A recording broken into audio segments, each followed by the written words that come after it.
외국인들이 넷플릭스를 보면서 감탄을 자아냈는데 이것이 공교롭게도 중국과 비교가 되고 있습니다. 또한 한국과 중국에 대해서 극단적으로 의견이 갈리며 한국을 극찬하는 상황이 나온다는데요. 왜 이런 이야기가 나오는지 살펴보겠습니다. 최근 넷플릭스의 킹덤은 한국에서는 물론이고 전 세계적인 인기를 얻으며 한류 열풍을 불게 했습니다.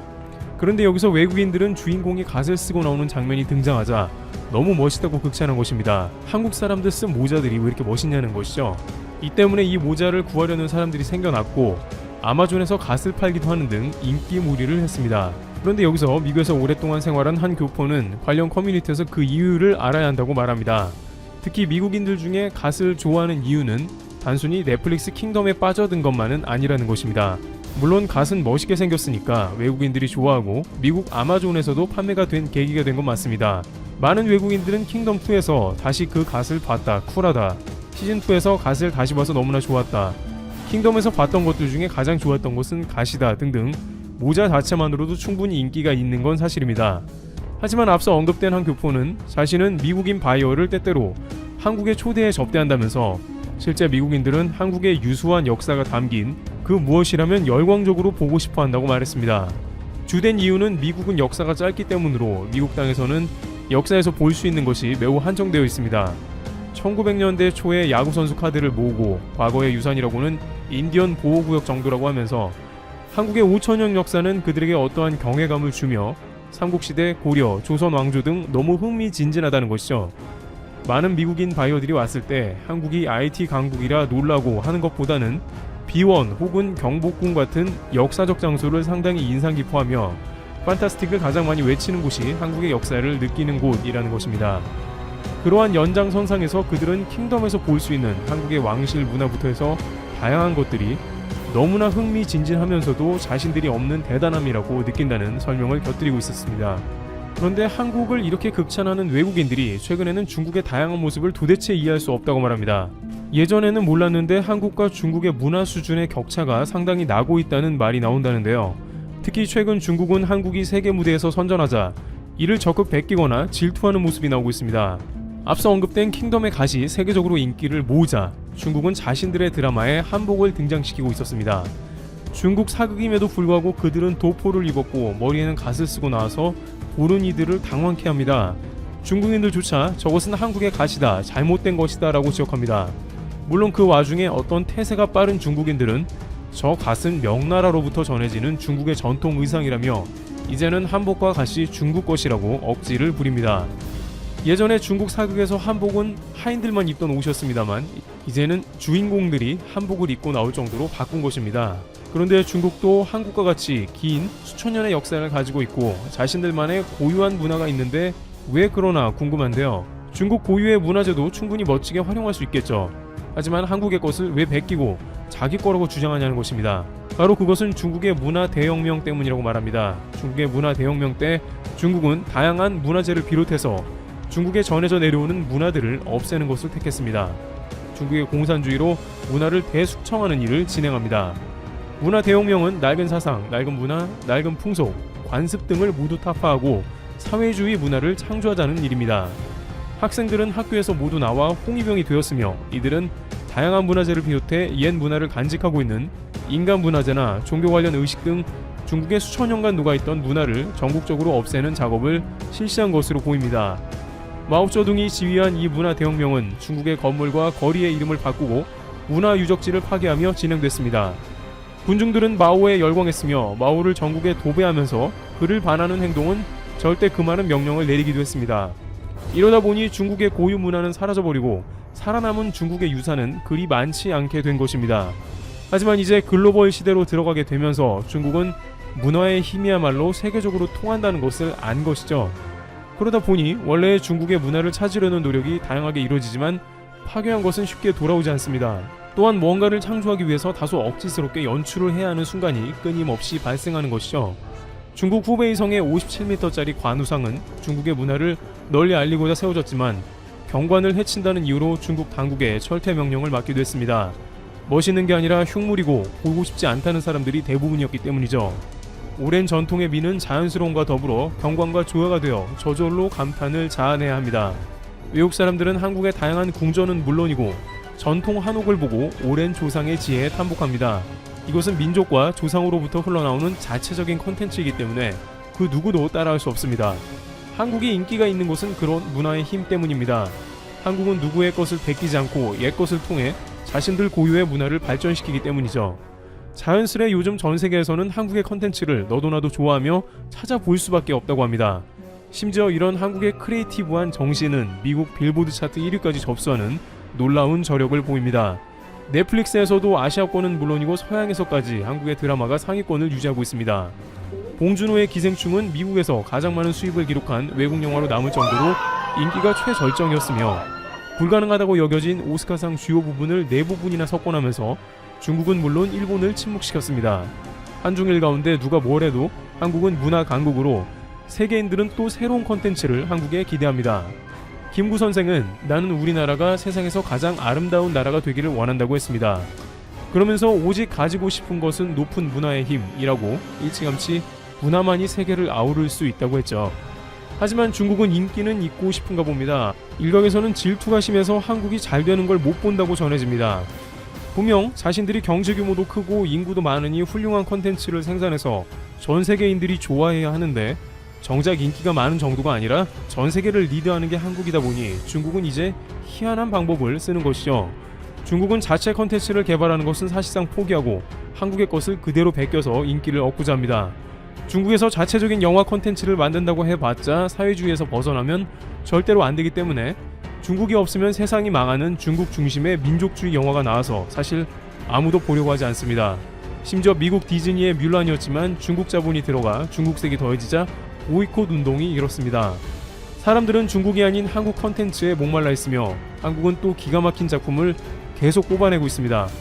그러다 보니 이제 중국은 한복이 자신들의 옷이라 주장하고 아리랑이 자기들 노래라고 선전하는 모습이 나옵니다. 중국 소수민족인 조선족이 연변에서 살고 있으므로 그들이 불렀던 아리랑과 입었던 한복은 원래는 중국 것이며 그럼 이제 세계의 많은 사람들은 중국을 좋아할 것이라는 논리 가운데 한국의 컨텐츠를 마구 베끼고 있습니다. 물론 이런 시도가 아예 통하지 않는 것은 아닙니다. 물건은 대충은 베낄 수가 있기 때문이죠. 중국 회사들이 엉터리 한글을 제품에 새겨 판매하고 있는 것도 그것입니다. 한국의 컨셉을 그대로 따서 상점을 차려서 베트남이나 태국에서 고객을 속여 제품을 판매하기도 했습니다. 그러나 영화를 비롯해 음악 등 주요 컨텐츠들은 절대 한국의 모습을 흉내낸다고 따라올 수는 없는 것이죠. 해외 네티즌들은 이러한 중국의 모습을 보며 이제 한국과 중국의 차이를 느끼기 시작하고 있습니다. 특히 최근 중국의 연예계는 BTS 인기를 시샘하면서 6.25 전쟁과 엮는 무리수를 두는 상황이 나옵니다. 그 와중에 불법 침략 전쟁이었던 6.25를 미화하면서 한국을 자극하고 있는 실수를 또한 전개하고 있습니다. 게다가 중국 연예계에서는 자신들이 BTS를 포함해서 인기가 떨어지면 중국에서 키우는 중국 아이돌들이 미국의 빌보드 차트에 올라갈 수 있을 것이라면서 반미 운동을 하면서도 빌보드 1등을 원합니다. 그러나 근본적으로 창의적으로 새로운 접근 없이 자신들의 반강제적인 중화 사상을 강요한다면 절대 세계 시장에서는 통할 수 없다는 것입니다. 이번 BTS 사건에서 세계의 많은 BTS 팬 아미들은 중국이 오히려 한국을 불법 침략한 사실을 알았고 중국이 아니었으면 BTS는 군대도 안 갔을 것이라며 한국과 BTS를 적극 옹호하는 모습이 나옵니다. 바로 이것이 문화강국 한국의 힘이라는 것입니다. 이와 같이 최근 한국의 문화 콘텐츠가 세계적으로 뻗어나가면서 중국이 시샘하는 상황이 나옵니다.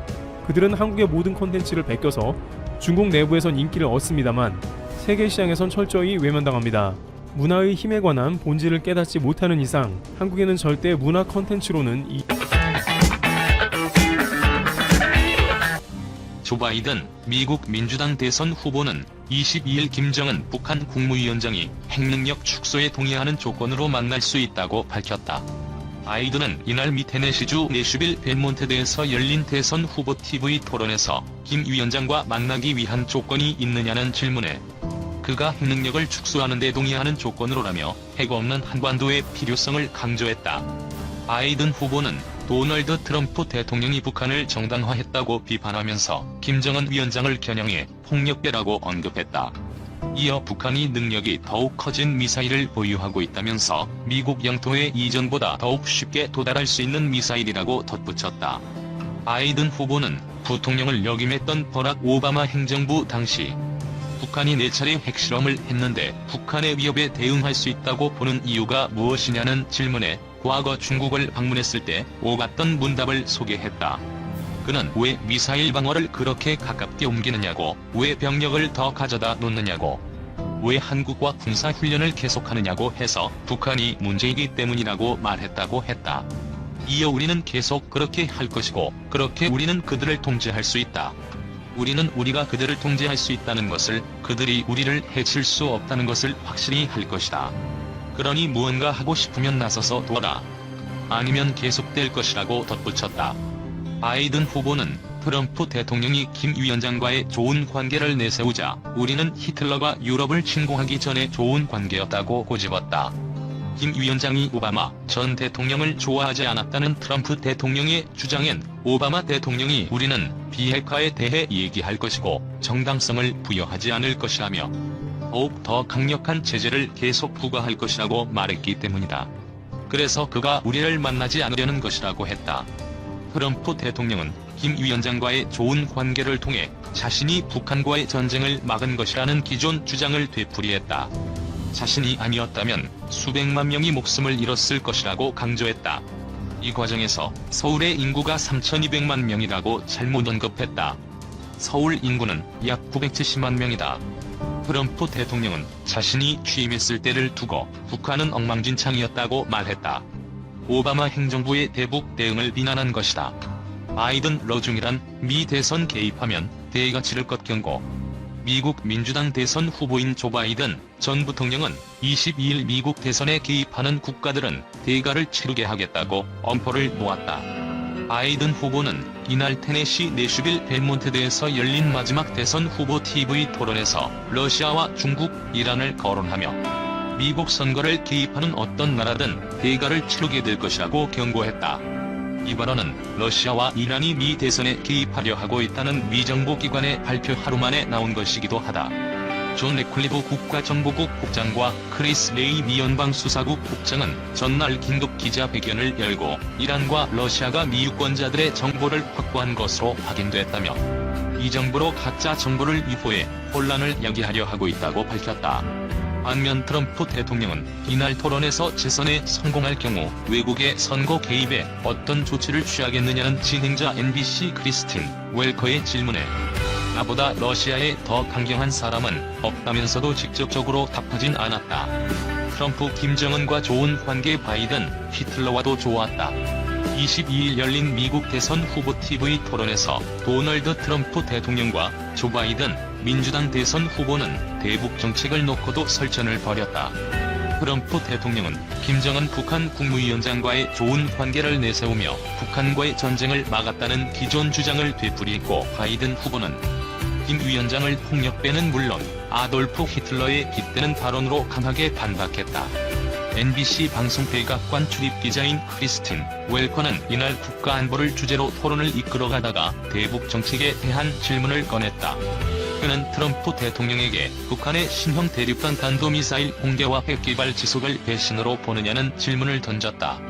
트럼프 대통령은 자신이 김 위원장과 좋은 관계이고 자신 덕분에 북한과의 전쟁이 없었다는 점을 적극 내세웠다.